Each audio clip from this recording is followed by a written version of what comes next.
Hello and welcome to our YouTube channel. आज मैं इस वीडियो में आईटी सेक्टर के बारे में बताने जा रहा हूं। स्टार्ट करते हैं।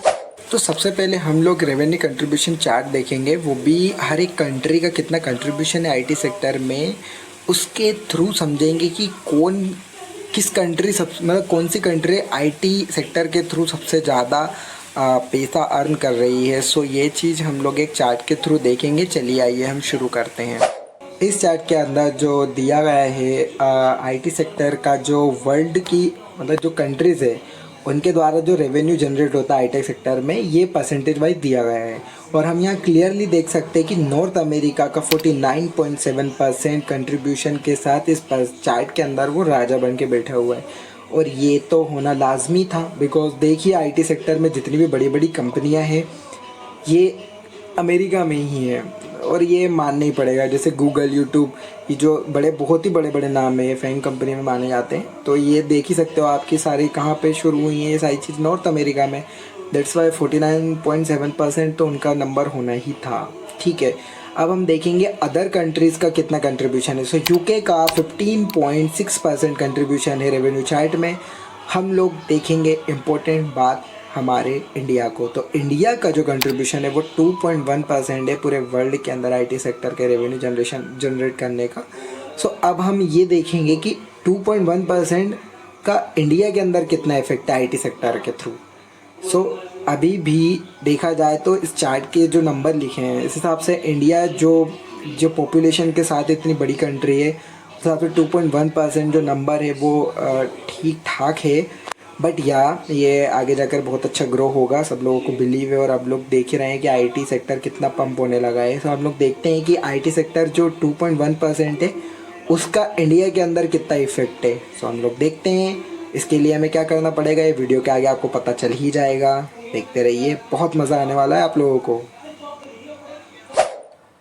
इंडिया की जीडीपी 2.62 लाख करोड़ है यूएसडी डॉलर में।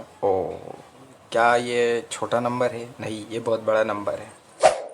वूल जीडीपी का 9% जो है वो कंट्रीब्यूट करता है आईटी सेक्टर। इंडिया की मतलब जो टोटल इतनी बड़ी है हमने जीडीपी देखी, इसका 9% जो है वो आईटी सेक्टर कंट्रीब्यूट करता है। और साथ में 51% सर्विस एक्सपोर्ट भी ये जनरेट करता है। ये छोटे नंबर बिल्कुल भी नहीं है। आने वाले टाइम में Indian IT industries expected to earn 350 billion in revenues. मतलब कि आने वाले टाइम में जो प्रोडक्ट किया गया है कि आईटी सेक्टर जो है इंडिया का वो 350 बिलियन डॉलर का हो जाएगा। Oh, this is very big number. और मुझे लगता है कि ये इतना ही नहीं, बहुत बहुत बहुत बड़ा नंबर बन के बताएगा, क्योंकि देख ही रहे हैं हम लोग आईटी सेक्टर बहुत तेज़ी से पंप हो रहा है यार। We talking about IT sector, right? अगर हम इंडिया के आईटी सेक्टर की बात करें और हम इंडिया की मोस्ट लीडिंग ग्लोबल कंपनी के बारे में बात ना करें, ऐसा हो सकता है क्या? तो अब हम मिलते हैं इंडिया के आईटी सेक्टर के सुपरमैन से। या TCS a leading global IT service provider. मैं ये कहूँगा कि इंडिया क्या, बाकी हर एक कंट्री जिसको पता, मतलब जो इंडिया की आईटी सेक्टर के बारे में बात कर रहा हो, वो अगर इंडिया में TCS कंपनी के बारे में बात ना करे, जो कि लीडिंग ग्लोबल कंपनी है इंडिया में जो है, वो मतलब उसके बारे में अगर बात ना करे तो वही बात हो गई कि आपने बिना शक्कर के चाशनी बना दी।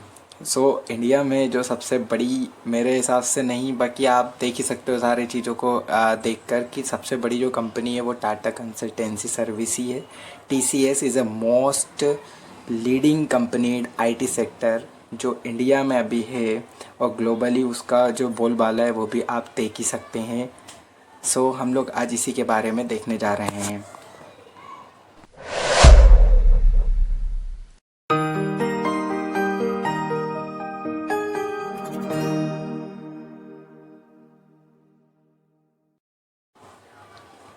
अब हम इंडस्ट्री ओवरव्यू करने जा रहे हैं। अब इसमें देखेंगे हम कि जो TCS कंपनी है उसका जो स्टॉक मार्केट में कैसा परफॉर्मेंस है, वो अपने एम्प्लॉयज़ को लेकर किस तरीके से मतलब उनके प्लान्स रहते हैं। तो इन्हीं चीज़ों के बारे में हम डिस्कस करने जा रहे हैं।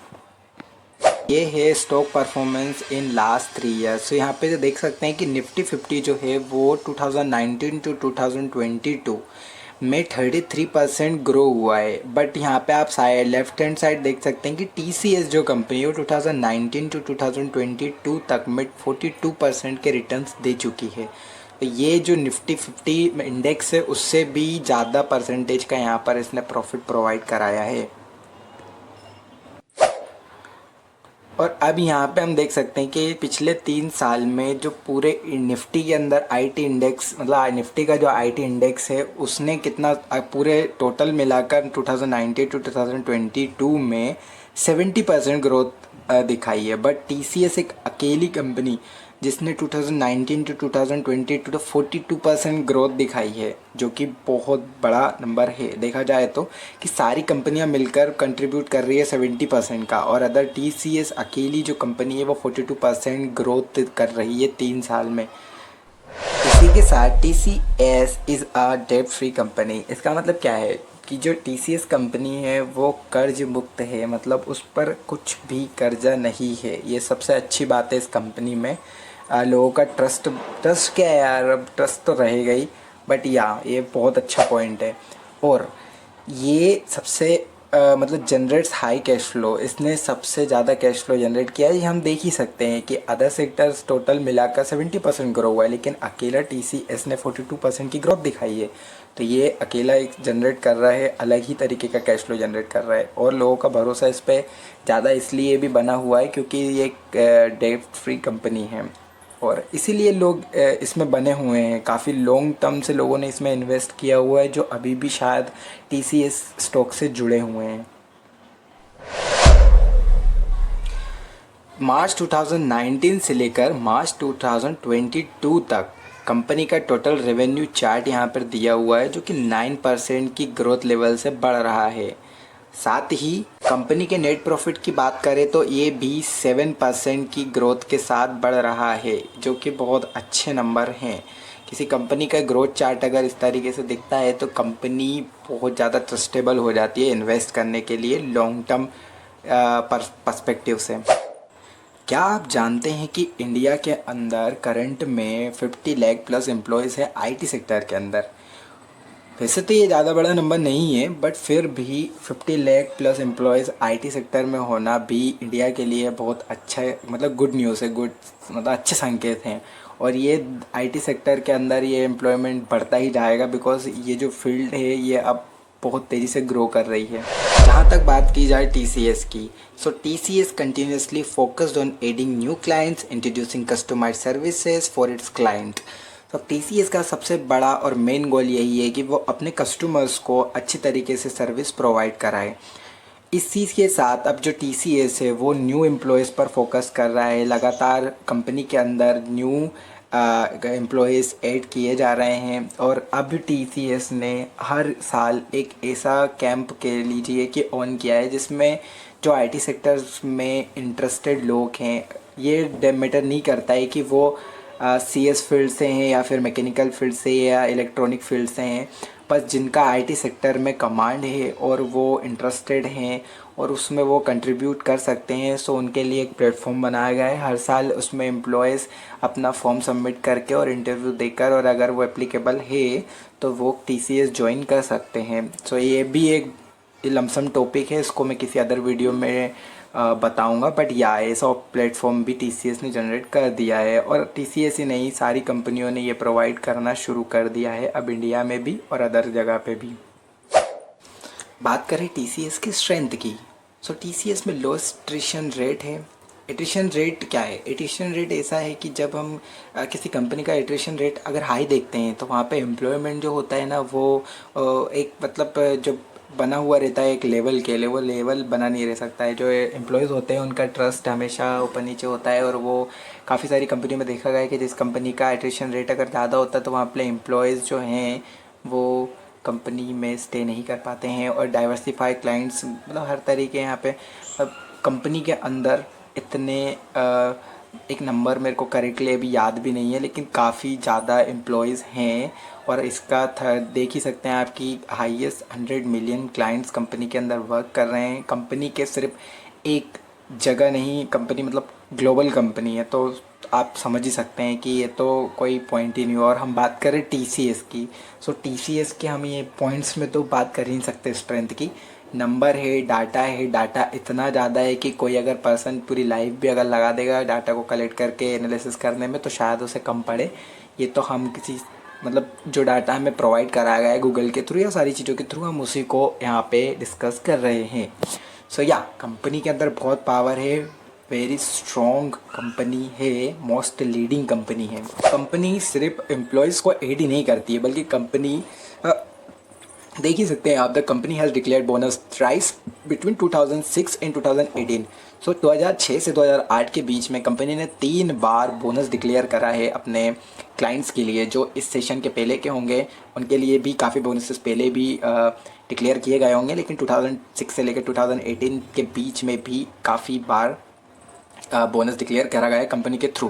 Financial year 2022 TCS gave dividend of Rs43 और डिविडेंड यील्ड कितना है 1.35%। सो सबसे पहले हम डिविडेंड बताते हैं। डिविडेंड क्या होता है, जैसे कोई कंपनी के अंदर कोई पर्सन अगर लॉन्ग टर्म के लिए इन्वेस्टमेंट करता है और उस सेशन उस मतलब जो टाइम जोन के बीच में कंपनी का जो बिग प्रॉफिट्स होता है, जो कंपनी प्रॉफिट में रहती है, वो अपने शेयर होल्डर को कुछ डिविडेंड पे करती है। मतलब जो शेयर्स वो होल्ड करते हैं उसके ऊपर कुछ एक्स्ट्रा मनी वो उन्हें बोनस के तौर पर देती है। ये मान लेते हैं हम एग्जांपल के लिए।